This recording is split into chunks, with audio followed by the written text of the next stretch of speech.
Olá, bom dia. No ar mais um Boca no Trombone, o seu espaço de consultorias e opinião aqui na nossa Band TV.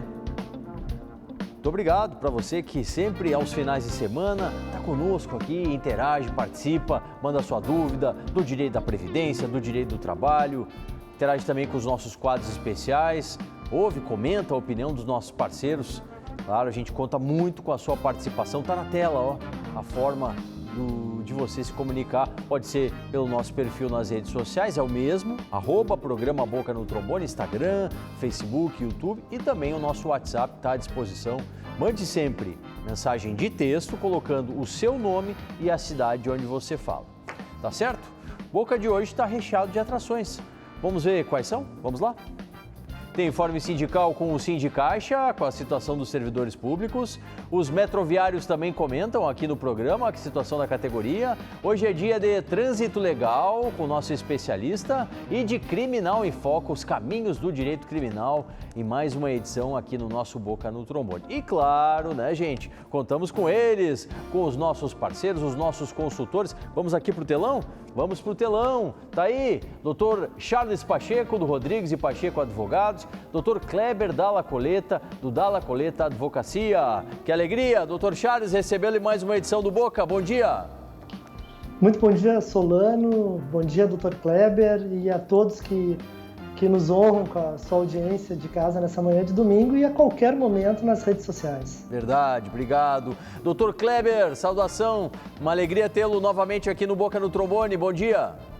Bom dia, doutor Solano, bom dia, meu querido amigo Charles, bom dia, nossos ouvintes, nossa audiência. É um grande prazer e sempre uma honra poder contribuir aqui com o Boca.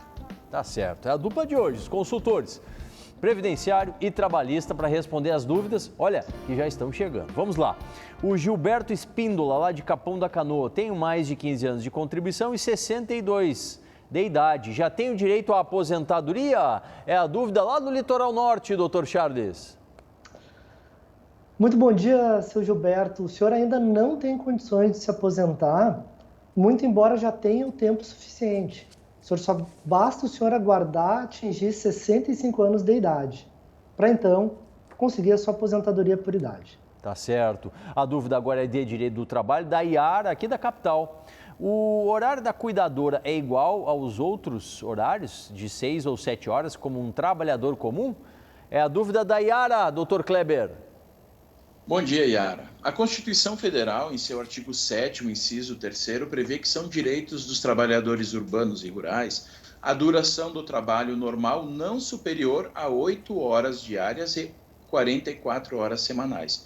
Facultada a compensação de horas, a redução de jornada, tudo isso deve ser autorizado por convenção coletiva, tá? No caso, a Lei Complementar 150 também assegura essa mesma jornada aos domésticos. O que ocorre em alguns casos é que pode-se adotar o regime compensatório, ou seja, diluir aquelas 4 horas do sábado pela semana, trabalhando o empregado por 8 horas e 48 minutos por dia, né? Aí, claro, afastado o sábado.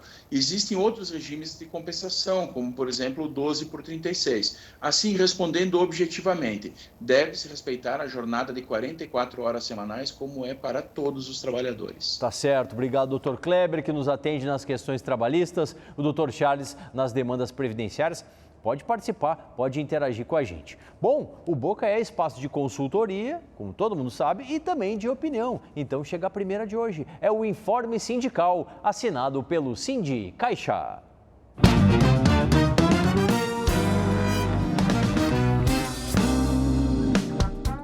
Bom dia, Solano. Bom dia, amigos do Boca.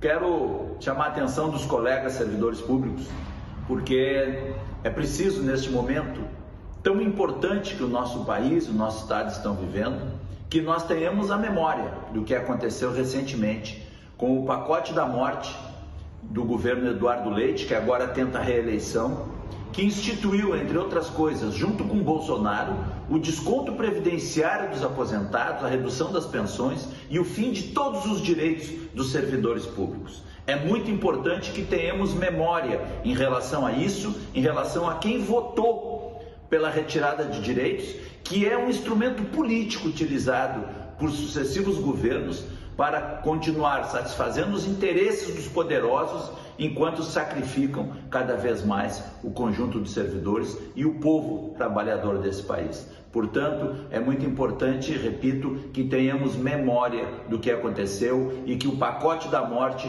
não se repita nem no nosso estado e nem no nosso país. Um grande abraço, uma boa semana a todos e vamos à luta. Muito obrigado ao presidente Érico Correia, sempre falando em nome aí dos servidores e das servidoras ligados aí à antiga Caixa Econômica Estadual. Vamos com mais consultoria. Hoje quem recebemos, na verdade, é o Dr. Kleber Dalla Coleta, do Dalla Coleta Advocacia, para responder as dúvidas do direito do trabalho. Doutor, o Alexandre aqui da capital, ele disse que é rodoviário, foi convocado para ser presidente de mesa. A empresa não fornece o vale alimentação. Quando eu ganho as folgas nas eleições, sendo que as empresas do mesmo ramo dão para os seus funcionários convocados e a minha não. Como faço para eles me pagarem? Nas eleições passadas não me deram também e nessa também não vão me dar. É a bronca aqui do Alexandre, doutor Kleber. Bom dia, Alexandre. Bom, primeiro precisamos pontuar que a alimentação, diferentemente do Vale Transporte, não é uma obrigação legal imposta ao empregador. Ou seja, não há lei que estabeleça que o empregador deva fornecer refeição ao empregado. Assim, seria interessante consultar a convenção coletiva ou o eventual dissídio. Esses sim são instrumentos que podem ter força de obrigar o empregador. O que pode estar ocorrendo no seu caso é que algumas empresas pagam o salário por 30 dias corridos ou 220 horas mensais, né? E aí seria incorreto descontar valores por feriados. Outras empresas podem pagar por dia efetivamente trabalhado ou por hora, como seria o caso do horista. E aqui entendemos que, se não houver trabalho, não seria devida alimentação. O correto mesmo seria o senhor consultar um advogado da sua confiança e, juntamente com o contrato de trabalho e os olerites, as folhas de pagamento, os recibos de pagamento, verificar o que está ocorrendo no seu caso em específico. Tá certo. Outra questão trabalhista vem lá do município de Estrela, do João Paulo. Como funciona a questão do dissídio? Na empresa que eu trabalho, no ramo de mecânica de implementos rodoviários, mecânica de caminhões, falam que recebemos pelo regional, pelo piso regional. É a questão posta aqui, doutor Kleber, pelo João Paulo. Muito bom dia, João Paulo. Obrigado pela pergunta. Bom, primeiramente, precisamos esclarecer as diferenças entre dissídio, convenção coletiva e acordo coletivo. A convenção coletiva ocorre quando os sindicatos de ambas as categorias negociam direitos dos trabalhadores. O acordo coletivo ocorre entre o sindicato dos empregados e uma empresa ou um grupo de empresas. E o dissídio, quando não se chega a um entendimento nessas duas modalidades anteriores, aí há uma judicialização dessa tentativa de convenção coletiva. Não é correto tratar todos esses instrumentos como sinônimos, tá? Sim. Bom, com relação à dúvida, o salário mínimo regional, ele é a regra para aquelas categorias que não possuem sindicato. O que não impede que uma convenção coletiva, um acordo coletivo ou até um dissídio fixem essa mesma base. Essa dúvida pode ser sanada com uma simples ligação, me parece, para o seu sindicato da sua categoria, que inclusive vai lhe fornecer e disponibilizar o documento apropriado para tirar essa tua dúvida, que seria ou a convenção, ou o acordo, ou o dissídio. Tá certo. Obrigado, doutor Kleber, que daqui a pouco retorna para responder mais dúvidas do direito do trabalho. Vai se comunicando, mande o contato pelo nosso WhatsApp, também pelo nosso perfil aí nas redes sociais. Vamos para o recado da WaterSul. Pensou em água com mais saúde? Veja agora o que diz aí o nosso amigo, senhor José Hernandes. Sou José Hernandes Bastianello, fundador da WaterSul e diretor comercial. Somos distribuidores dos purificadores de água Cerbran, Top Life, Aquavita Minerale e Soft Everest. Pegamos a água da torneira e agora vamos colocá-la no mineralizador Diamond. Vamos fechar e agora nós vamos tirar a água do mineralizador.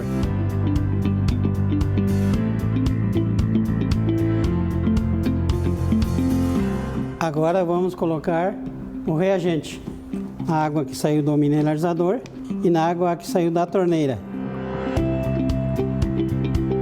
Agora vocês tiram suas conclusões. A conclusão é fácil, a melhor água é a água com sais minerais que você tem quando contata o WaterSul e compra um dos purificadores e dos mineralizadores lá da empresa. Olha, economia em relação às bombonas é de 700%, entrega e instalação gratuita em Porto Alegre, Grande Porto Alegre. Faça contato agora pelo WhatsApp, agende a visita da WaterSul para você. Bom, vamos falar sobre direito de trânsito? Sim, aqui no Boca no Trombone, dentro dos nossos quadros especiais, a gente tem o nosso especialista no nosso quadro, o Trânsito Legal.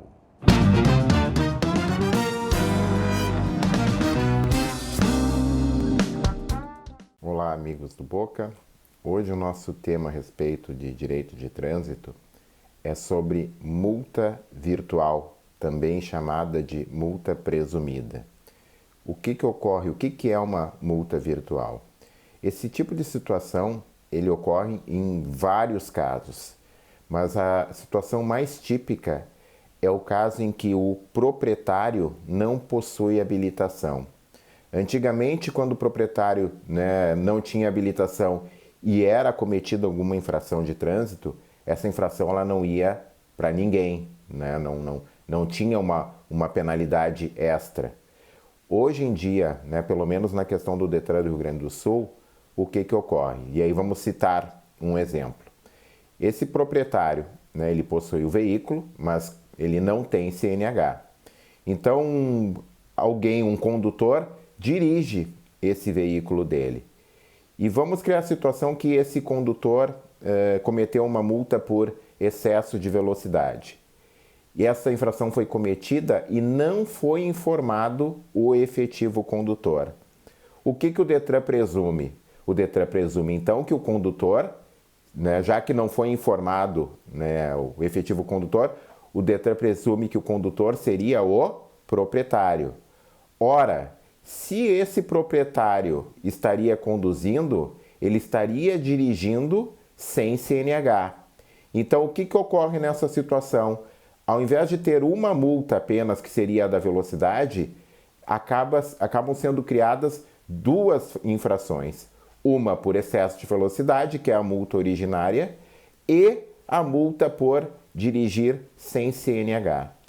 Então é preciso que o proprietário verifique periodicamente junto ao cadastro no site do Detran se existem infrações no veículo, a fim de evitar que esse tipo de situação de multas virtuais venham a ser criadas. Tá bom? Um grande abraço e um ótimo dia. Muito obrigado ao nosso especialista, o Dr. Cristiano Machado, sabe tudo de trânsito. Tem dúvidas? Encaminhe para a gente repassa e a consultoria entre em contato com você. Você que é proprietário de veículo, você que é condutor, entre em contato com a gente. Vamos com as dúvidas previdenciárias. Hoje quem as responde é o Dr. Charles Pacheco, do Rodrigues e Pacheco Advogados. O Dione, quero saber se eu tenho tempo para me aposentar. Tenho 72 anos e 12 de contribuição. Como é que a gente ajuda ele, Dr. Charles? O seu Dione? Vamos lá, muito interessante essa pergunta. Primeiramente, Solano, vamos partir de um princípio que Dione é um nome neutro e que ele vale tanto para homem como para mulher. Então, vejamos só que interessante. Seja homem ou mulher, o requisito etário já foi preenchido aos 72 anos de idade. Agora, se Dione for homem, ele precisará de mais 3 anos de contribuição para alcançar os 15 anos necessários para se aposentar.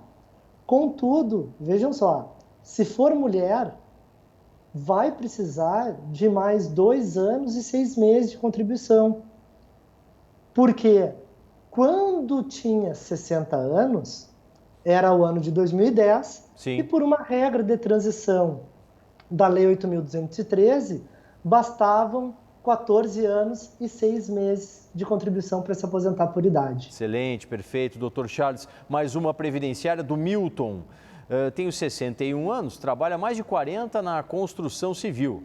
Com todo esse tempo, um profissional liberal autônomo registrado na prefeitura, como mesmo desde 1985, tenho 32 anos de contribuição previdenciária. Tenho direito à aposentadoria especial? É a dúvida do Milton, doutor. Milton, muito embora tu tenha trazido bastante elementos aqui para a gente abordar o teu caso, não é possível cravar com certeza que tu tenha direito à aposentadoria especial. Mas eu posso te esclarecer que, no mínimo, tu precisa ter trabalhado em condições adversas, nocivas à saúde, por 25 anos.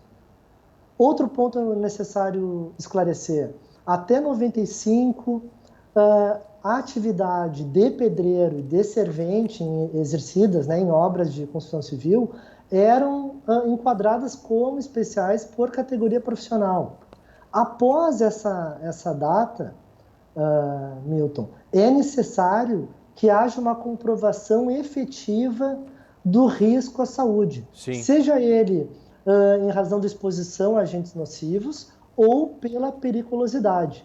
O ideal é procurar um advogado da sua confiança para fazer uma análise bem detalhada, tá, Milton?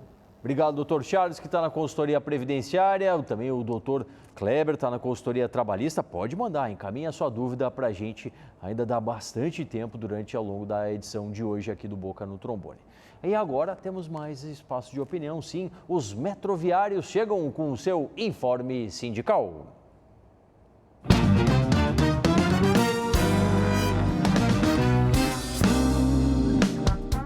Bom dia, Solano. Bom dia a todos os participantes do programa. Bom dia a todos que estão nos assistindo. É sempre um prazer, em nome dos metroviárias, falar aqui no Boca na televisão. Na última semana foi divulgada uma pesquisa que mostrou que 79% das famílias brasileiras estão endividadas, ou seja, um número muito alto, um número que vem crescendo mês a mês. Do contraponto que o governo vem dizendo que a economia está bombando só se for para ele e sua família, né, no governo federal, né, que consegue adquirir muitos imóveis em época de crise. Para nós, trabalhadores normais, a vida está difícil e bem difícil. A inflação dos gêneros alimentícios está muito, mas muito acima dos 20%, né, sendo que a inflação oficial é bem menor que isso. O governo federal mandou orçamento para o ano que vem, onde não aparece os R$600 que estão sendo prometidos de auxílio emergencial para todos os cidadãos, não está sendo colocado no orçamento, ou seja, é uma grande mentira do governo federal. Também não existe um aumento real do salário mínimo, ou seja, vamos perder mais uma vez, mais um ano que os trabalhadores vão perder o seu poder de compra, né? E não poderia deixar de agradecer, né? Nós passamos agora a semana da Expo Inter, onde a mídia divulgou, foi um enorme sucesso de vendas, né, de público, né?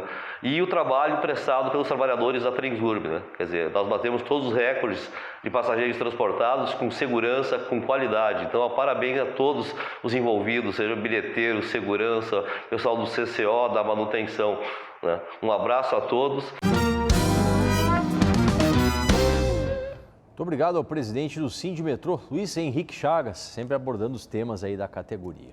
Vamos com mais consultoria previdenciária, hoje com o doutor Charles Pacheco. A Líria, 56 de idade, 28 anos trabalhando. Quanto tempo falta para me aposentar? E devo continuar pagando? É a pergunta da dona Líria, doutor Charles. Dona Líria, vou tentar ser o mais conciso possível. Para determinar exatamente quanto tempo falta para a senhora se aposentar, eu preciso de uma informação muito importante. Eu preciso saber qual era o tempo exato que a senhora tinha em novembro de 2019, que quando ocorreu a reforma da Previdência que alterou significativamente as regras para obtenção da aposentadoria. Mas no pior dos cenários, dona Líria, a senhora se aposenta por idade ao completar 62 anos de idade. Agora, se deve continuar contribuindo ou não para a Previdência Social, só um estudo bastante detalhado, analisando o seu caso específico, é que vai permitir responder essa pergunta de forma responsável. Eu recomendo à senhora que procure um advogado de sua confiança para fazer um trabalho que nós chamamos de planejamento previdenciário. Certo. É esse trabalho que vai permitir que a senhora vislumbre, veja lá adiante como vai ficar a sua aposentadoria. Certo, tá bom? Obrigado, doutor. O Vitor traz uma questão do direito do trabalho. Queria saber, se eu for demitido, eles podem pagar parcelado a rescisão? Quem responde é o nosso especialista, doutor Kleber Dalla Coletta. Bom dia, Vitor. Obrigado pela sua pergunta. A resposta é direta, é não. Não pode ser paga a rescisão de forma parcelada. De acordo com o artigo 477 da CLT, a entrega dos documentos, do recibo de quitação, ela deverá ocorrer sempre em 10 dias contados do término do contrato, sob pena de aplicação de uma multa que é equivalente a uma remuneração do trabalhador. A previsão dessa multa no parágrafo 8º do mesmo artigo, né? Então, pode ocorrer de algumas empresas, em razão de dificuldades econômicas, acabarem, né, fazendo a proposta de pagar essa rescisão de forma parcelada. Mas, necessariamente, elas serão, se vierem a judicializar a pretensão, serão obrigadas a pagar a multa ao trabalhador. Tá certo. Obrigado, doutor Kleber. O doutor Kleber e o doutor Charles retornam depois da nossa paradinha para você, tomar aquela aguinha em nome da WaterSul, purificadores e mineralizadores de água. Ainda vamos ter o Criminal em Foco e muita consultoria na edição de hoje do nosso Boca no Trombone.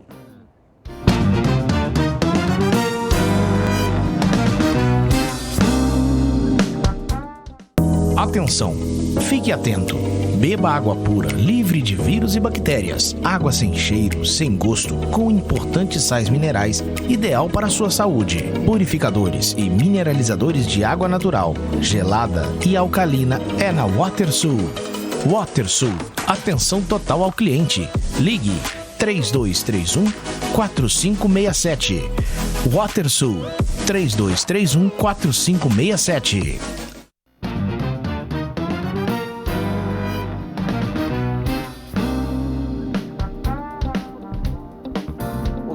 Boca no Trombone, o seu espaço de consultorias e opinião na nossa Band TV. Vá participando, vá interagindo, mande a sua dúvida do direito da Previdência, do direito do trabalho. Os nossos consultores vão responder para você ainda hoje.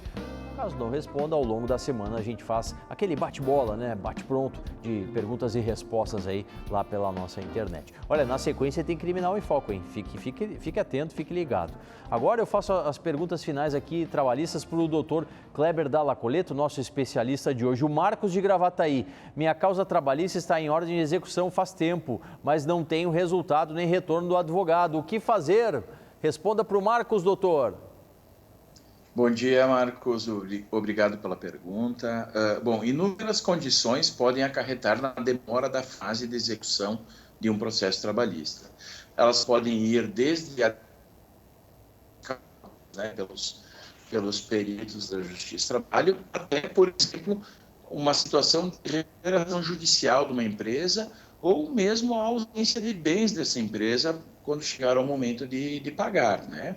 Eu sugiro que o senhor agende um atendimento com esse procurador que está lhe representando para que o mesmo possa lhe prestar contas dos atos do processo, como determina o Estatuto da Advocacia. Sim. Acaso, mesmo assim, o senhor não tenha retorno, você poderá procurar a própria vara do trabalho para buscar informações do andamento do seu processo. Sim. E, em último caso, o caminho é procurar a subseção da OAB aí da sua cidade, né, de Gravataí, para maiores orientações. Tá certo. E uma bem rapidinha aqui, por último, doutor. A Liliane, cortei o dedo na empresa onde eu trabalho faz 3 anos. Tenho direito à indenização? Bom dia, Liliane. Bom, seu questionamento nos remete à matéria que chamamos de prescrição. Assim, de acordo com o artigo 11 da CLT, a data importante a ser considerada é a data da extinção do contrato de trabalho, de onde se contam 2 anos para manejar uma ação trabalhista de reparação de danos. Tá certo. Ainda sobre prescrição, da data que se entra com a ação é permitida a discussão dos últimos 5 anos de contrato.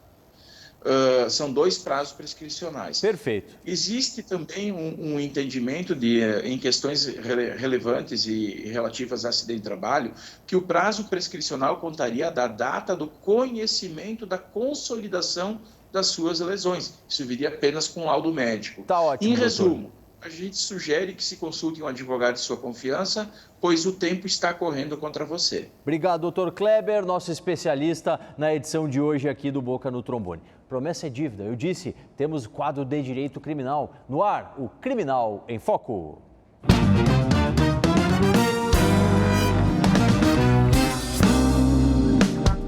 Bom dia, Solano. Bom dia, telespectadores da Bandeirantes. Tudo bem com vocês? Vocês já pensaram sobre as modalidades, intenções ou qualificação das circunstâncias de um homicídio? São elas a forma do homicídio doloso e o culposo. O doloso é quando mata a pessoa de uma forma intencional e pode ser subdividido com o dolo direto ou indireto. O dolo direto é quando realmente a pessoa quer matar a outra, realmente ela deseja isso. O dolo indireto, o indivíduo ele não tem esse propósito, mas por alguma ação dele, ele acaba sendo responsável por esse evento da morte.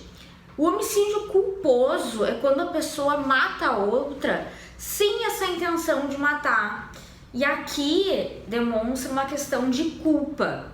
Essa culpa, ela é qualificada com a negligência, a imprudência e a imperícia. Vocês sabem o que é e os exemplos?